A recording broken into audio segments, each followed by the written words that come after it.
아니로다. 아멘. 하나님 아버지, 주님을 저희들의 왕이시요 구주로 삼는 것이 저희들의 삶에 있어서 가장 큰 축복이자 은혜임을 저희들이 입술로 다시 한번 고백하며 나아갑니다. 하나님, 이 시간 저희들이 정말 주님을 온전히 바라보고 성령의 온전한 다스림을 받고자 주님 앞에 예배자로서 나아옵니다. 성령님께서 친히 저희들의 마음과 생각을 주장하여 주시고 주님의 이 말씀에 온전히 저희들이 몰입할 수 있도록 주님께서 역사하여 주셔서 그 진리의 말씀을 오늘 하루도 마음에 품고서 온전히 살아갈 수 있도록 주님 이 시간 가운데 역사하여 주시옵소서. 모든 것 가운데 저희들을 선하게 인도하여 주실 주님을 찬양하오며 살아계신 예수님의 이름으로 감사하며 기도드립니다. 아멘. 오늘 함께 나누실 하나님의 말씀은 출애굽기 20장입니다.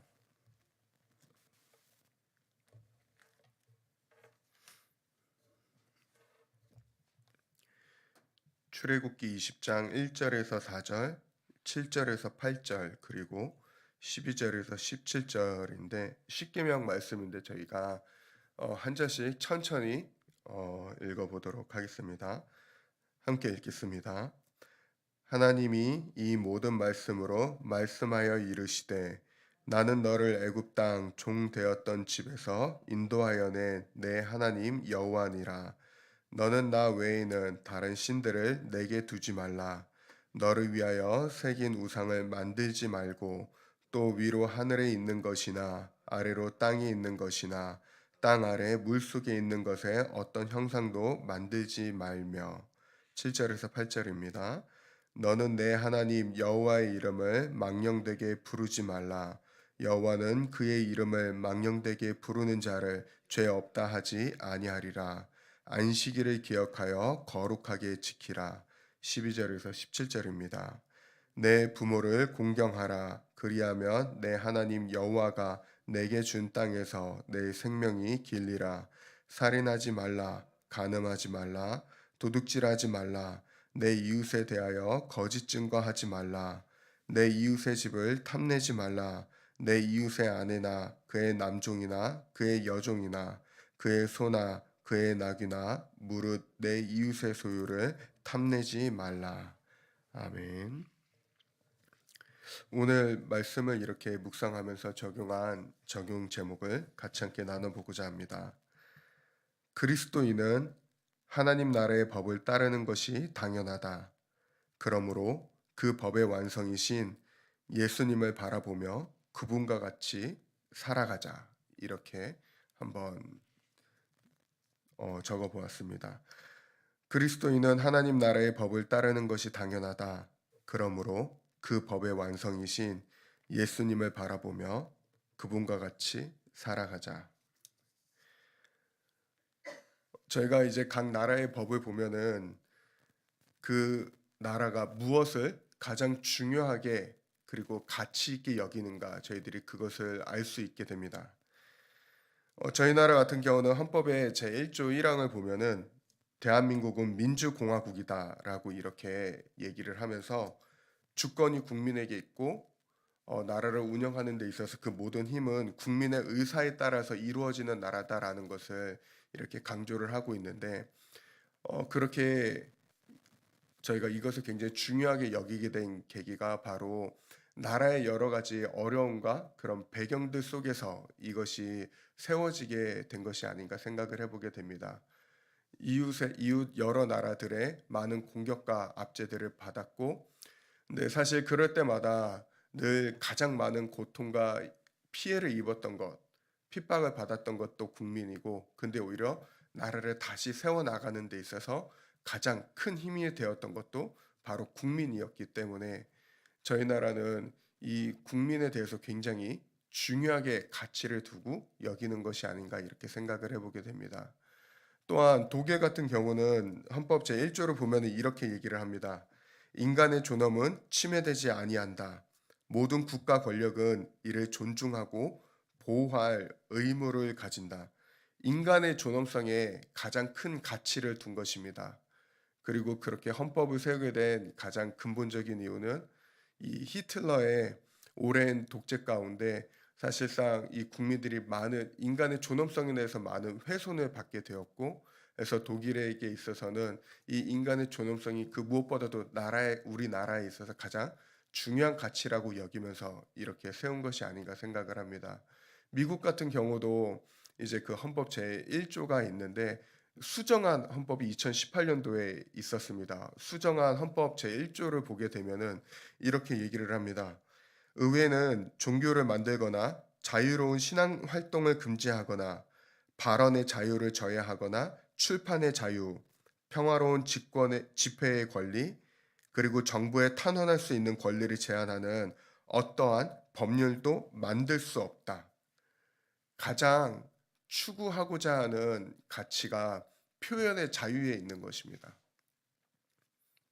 이처럼 각 나라마다 가장 중요하게 여기는 가치들이 있고 그것을 법으로 만들어내게 됩니다. 이와 마찬가지로 하나님 나라에 있어서 가장 중요한 것은 바로 하나님께서 세우신 법입니다. 그리고 하나님께서 그 법을 세우실 때 가장 중요하고 가치 있게 여겼던 것은 바로 사랑이 아닐까, 이렇게 말씀을 묵상을 하면서 생각을 하게 됩니다. 십계명을 보시면은 저희들이 아시는 것과 같이 1에서 4계명은 하나님을 우리가 어떻게 정말 사랑해야 되는가, 그것을 이야기하고 있고, 5에서 10계명은 이웃을 우리가 그렇다면 어떻게 사랑해야 되는가, 그것을 이야기하고 있습니다. 그러면서도 동시에 10계명을 크게 세 가지로 분류를 해서 보기도 합니다. 1에서 3계명까지는 우상 숭배로부터, 세상의 여러 가지 우상들로부터 우리를 자유케 하시고자 하는 하나님의 마음이 그 안에 담겨져 있는 것으로, 그리고 4계명을 통해서는 우리가 일에 얽매여 있는 것으로부터 완전히 자유할 수 있도록, 그리고 5에서 10계명을 통해서는 정말 하나님께서는 서로 간의 관계에 있어서 어떤 것이 진정한 자유이고 서로를 존중하는 것인가, 그렇게 크게 또한 이렇게 세 가지의 단락으로 나누어서 보면서 하나님이 저희들에게 정말 주시고자 하는 그 가치와 알려주시고자 했던 것이 바로 이 사랑과 자유가 아닐까, 그렇게 생각을 해보게 됩니다. 그러면서 하나님께서는 이 이스라엘 백성들이 애굽으로부터 압제되어져 있었던 오랜 시간 동안 핍박을 받았던 이스라엘 백성들을 애굽으로부터 구원해 내시면서 이제 내가 너희를 선택하여서 불렀고 이제는 너희들이 그 오랜 이집트의 그 세상의 법에 따르는 백성들이 아니라 정말 이제는 너희가 내 나라의 백성, 하나님 나라의 백성, 거룩한 백성으로서 나의 법을 따르는 백성들로 세우기를 원한다. 나는 너희를 통하여서 거룩한 나라를 이 땅 가운데 임하게 하기를 원한다라는 마음으로 오늘 이 이스라엘 백성들을 향하여서 자신의 법을 주고 계시는 장면을 저희들은 같이 함께 오늘 보게 되는데, 하나님께서는 이것을 통해서 이스라엘 백성들에게 사실 이들의 법을 통하여서 옳아매려고 하시는 것이 아니라 진정으로 너희가 이 땅 가운데서 살아가는 데 있어서 정말 중요하게 여겨야 되는 것이 무엇인가, 진정한 사랑이 무엇이고 진정한 자유가 무엇인가를 분명히 알려주시고자, 그래서 정말 자신들의 백성이 진정한 사랑과 자유를 누리는 하나님 나라의 백성으로 살아가게 하시길 원하시기 때문에 이렇게 십계명을 주신 것이 아닌가, 이렇게 생각을 해보게 됩니다.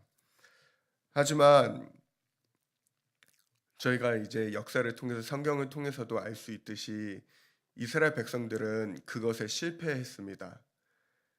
하나님께서 주신 이 십계명의 진정한 의미에 대해서는 사실 생각해 보지 못한 채 어느덧 10개 주셨던 이 계명이 율법들이 계속해서 늘어나게 됩니다.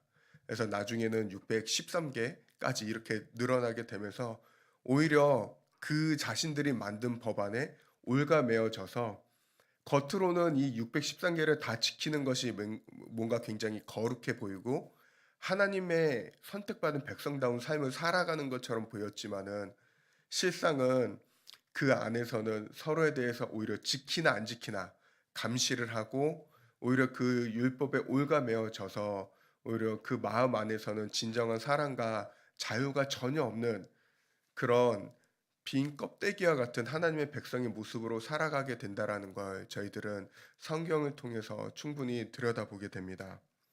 그렇기 때문에 하나님께서는 내가 너희들에게 준 십계명은 그런 의미로서 준 것이 아니다. 십계명의 그 본질적인 의미대로 살아가는 것이 무엇인가를 저희들에게 분명하게 보여주시기 위해서 예수 그리스도를 저희들에게 보내주신 것이 아닌가 또 이렇게 생각을 해보게 됩니다. 율법의 완성은 바로 예수 그리스도라고 분명하게 말씀하십니다. 그것은 그러면서 예수님께서는 이 땅 가운데서 살아가시는 데 있어서 저희들에게 정말로 이 주님께서 주신 법대로 살아가는 것이 어떠한 삶인가를 저희들에게 오히려 더 잘 보여주시게 됩니다. 하나님을 사랑하는 게 어떻게 사랑하는 것인가? 우리가 이웃을 사랑해야 될 때 어떻게 사랑해야 되는 것인가? 예수님께서 이 땅 가운데서 살아가셨던 그 모습을 쭉 이렇게 저희들이 따라서 보게 되면은 얽매여 있다라는 것이 전혀 느껴지지 않습니다. 하나님을 사랑하는 데 있어서 힘들어하거나 어려워하시지 않습니다. 이웃을 사랑하는 데 있어서 자신이 기준이 아니라 철저히 하나님의 말씀이 기준이 되어져서 전혀 상대방의 배경을 보지 않고 직업을 보지 않고 그 사람이 무엇을 가지고 있는가 그런 겉모습을 가지고 있는 그거로 판단하는 것이 아니라 예수님께서는 상대방의 있는 모습 그대로를 받아들이시고 용납하시고 오히려 정말 그 모든 사람들이 차별하고 편견을 가지고 멸시하고 이렇게 밀어내는 사람들에게 오히려 다가가셔서 그들을 있는 그대로 용납하시고 그들에게 진정한 사랑을 베풀어 주시는 그 모든 모습들 즉 하나님을 사랑하고 이웃을 사랑하는 그 십계명의 진정한 본질적 의미를 이 땅 가운데서 보여주셨다라는 것입니다. 그러면서 말씀을 묵상하면서 제 마음 가운데 들었던 생각은 나는 정말 이 하나님께서 정말 주신 이 하나님 나라의 법대로 이것을 통하여서 정말 진정한 자유와 사랑을 베푸면서 살아가고 있는가 그 정말 이 말씀을 다시 한번 새벽에 좀 이렇게 묵상을 하게 되는데 사실 좀 많이 부끄럽더라고요. 어저께 잠시 저희 가족이 이제 저희가 다음 세대에서 3월 달부터 이렇게 가정 예배 사역을 시작하려고 하는 것이 있어서 준비 영상을 좀 찍으려고 이제 가정 예배를 같이 함께 드렸습니다. 뭐 그 촬영을 하려고 꼭 이제 그렇게 한 것은 아닌데 어 오히려 이 가정 예배를 드리는 가운데 저희가 같이 함께 나눈 묵상 말씀이 사무엘하 7장에 있는 다윗의 고백이었습니다. 근데 다윗이 거기에서 하나님을 향하여서 나는 이렇게 백향목으로 지어진 정말 이 너무나도 좋은 왕궁에서 살고 있는데 하나님께서는 저 밖에 자기 집 하나 없이 저렇게 있는 것이 너무나도 안타깝습니다. 내가 하나님을 위하여서 내가 집을 지어 드리고 싶습니다. 라고 하는 그 다윗의 고백을 보면서 제 마음에 무슨 생각이 들었냐면 다윗과 같이 나는 왜 하나님을 왜 사랑하지 못하는 걸까? 하나님께서는 이미 나에게 필요한 모든 것들을 다 베풀어 주시고 공급하여 주시고 지금도 그렇게 모든 것들을 하나님께서는 선하게 인도하여 주고 계시는데 나는 왜 다윗과 같이 이렇게 잠시라도 하나님에 대해서 생각을 하고 하나님을 어떻게 하면은 더 함께 하려고 하고 하나님을 어떻게 하면 더 기쁘게 해 드리려고 하는 나는 왜 그 마음을 이렇게 매일 품으면서 다윗과 같이 품으면서 왜 살아가지 못하고 있는 걸까? 그러면서 저의 그런 연약한 모습들을 한번 이렇게 되돌아보면서 회개하는 시간을 잠시 이렇게 좀 가졌습니다. 오늘 말씀을 통해서 저희들이 다시 한번 하나님께서 정말 이 십계명을 주신 이유에 대해서 그 본질적 의미에 대해서 되돌아보고 생각해 보는 시간을 가졌으면 합니다. 그리고 예수님께서는 정말 이 하나님 나라의 백성이 어떻게 살아가야 되는 것인가 그것을 저희들에게 구체적으로 굉장히 잘 알려주신 본문이 있습니다. 그것이 바로 저희가 굉장히 잘 아는 마태복음 5장부터 시작해서 7장까지 나오는 산상수훈입니다.